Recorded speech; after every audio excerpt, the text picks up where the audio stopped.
Aujourd'hui, nous allons poursuivre cette série que j'ai lancée voilà 3 semaines où je vous parle à cœur ouvert. À un moment donné, il faut le faire parce que Haïti, c'est notre plus grand amour.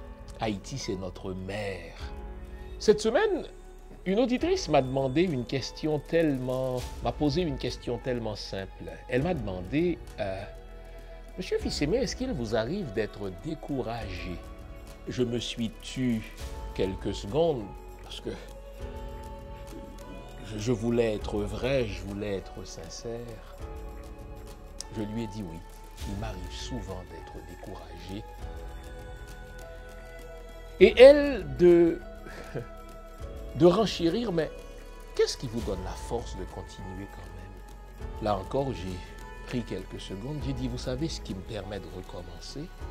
C'est lorsque je prends le temps de dresser l'inventaire de toutes ces ressources humaines dont dispose Haïti. Lorsque je me rappelle que 54% de la population d'Haïti est composée de jeunes de moins de 25 ans.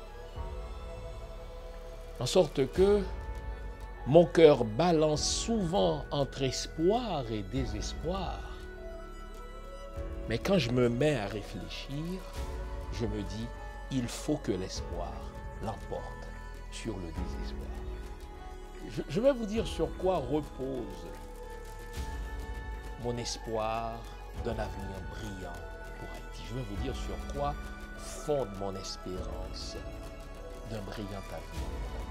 En 2007, notre compatriote, l'érudit, le brillant professeur et ami Samuel Pierre a édité un livre que je vous montre à l'instant à l'écran qui a pour titre « Ces Québécois venus d'Haïti » et un sous-titre « Contribution de la communauté haïtienne à l'édification d'un Québec moderne ». Ce que nous avons fait chez les autres, nous devrions pouvoir le faire chez nous. Et quand je regarde de près les noms de ces Haïtiens qui sont des premiers dans plusieurs domaines, que ce soit en pédiatrie, que ce soit en chirurgie, et mettez-en, j'ai dit, mon Dieu, nous avons les ressources qu'il faut pour pallier à cette insuffisance de notre système de santé.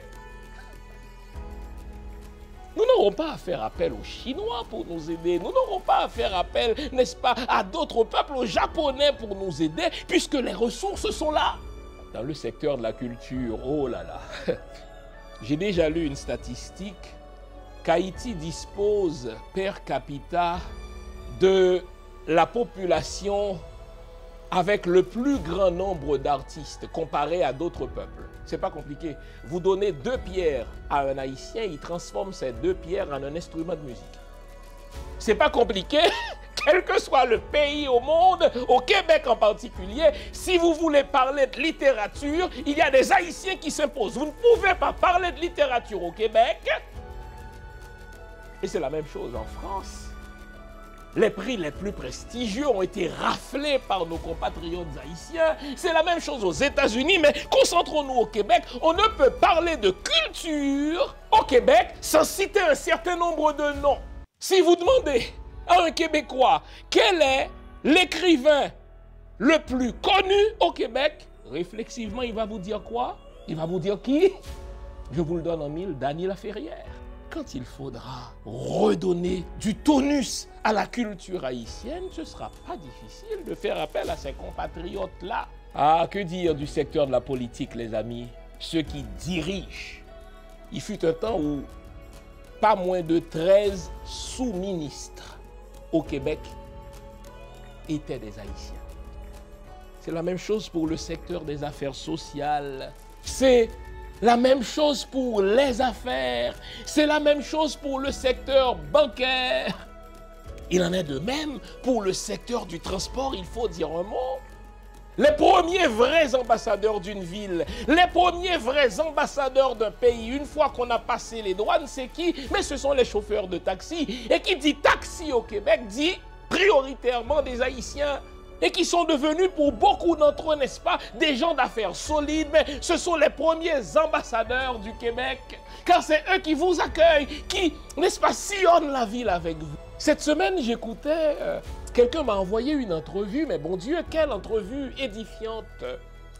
Celle d'un ingénieur formé à la faculté des sciences d'Haïti, qui vit encore en Haïti et qui vient de réaliser un exploit qu'on croyait jusque-là impossible avec les maigres moyens dont on dispose dans ce pays. Eh bien, un groupe d'ingénieurs et lui ont réalisé un système satellitaire grâce auquel ils peuvent lancer des choses dans l'espace. Le pire, c'est que les États-Unis sont en train de boycotter leur travail et l'État haïtien ne fait rien pour les encadrer. Donc je ne saurais être découragé. Avec un pays qui dispose d'autant de ressources, que dire, n'est-ce pas, des hommes de métier, des plombiers, des électriciens, des hommes et des femmes qui se spécialisent dans la construction ou bien dans la rénovation de bâtiments. Ce sont ces Haïtiens qu'on retrouve, n'est-ce pas, dans tous les pays des Antilles. Ce sont ces Haïtiens qu'on retrouve au Québec qui rénovent nos bâtiments, qui règlent nos problèmes de plomberie, qui règlent nos problèmes d'électricité. Alors vous me parlez d'un pays pauvre, faux, c'est un mythe. Haïti n'est pas un pays pauvre, c'est un pays appauvri, il y a une différence. Je peux être riche sans que ma richesse ne me profite à moi. Alors je ne suis pas pauvre, je suis appauvri. Parce qu'il y a quelqu'un ou d'autres personnes qui détournent ma richesse pour m'empêcher, n'est-ce pas, d'en jouir. C'est ça le problème d'Haïti. Mais Haïti, les amis, c'est un pays riche. Parce que le développement se fait avec des cerveaux. Et nous n'avons rien à envier aux Japonais, nous n'avons rien à envier aux Américains, nous n'avons rien à envier aux Français, nous n'avons rien à envier aux Canadiens, puisque c'est nous qui contribuons